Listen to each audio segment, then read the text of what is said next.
Now, both parties have had moments in previous debates that seemed more theater than substance, and our Dave Delosier took a look at what a debate is actually supposed to look like, and he joins us now. Dave. You know, throughout history, there have been moments in presidential debates when things got a little bit personal. But compared to the interruptions and name-calling we've heard this year, prior presidential debates were pretty tame.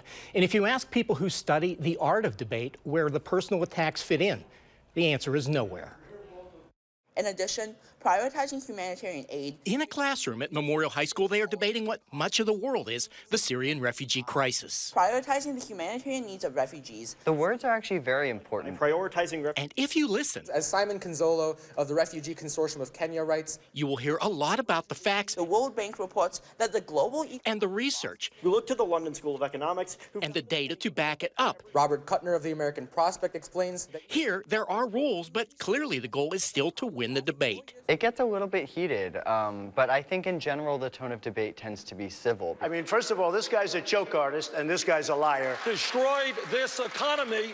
You know, excuse me, I'm talking. So I think it's time to end the very artful smear that you and your campaign have been carrying out. I didn't want to, but he sent me his book with his autograph. Too often here, the issues can't be heard over the noise. Hold on, I'm going to get my answer. He doesn't get to yell in the whole time. I want to move on. These are the rules. Excuse me, We're moving on.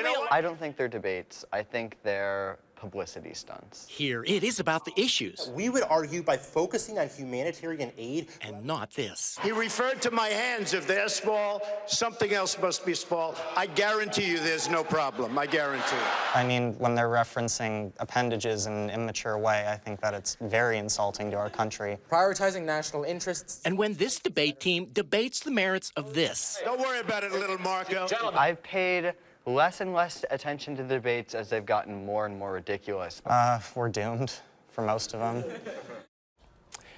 Now, the members of the debate team say they've started watching less and less of the presidential debates, and they said they'd rather hear more about the issues facing this country and a whole lot less about the personal attacks and interruptions.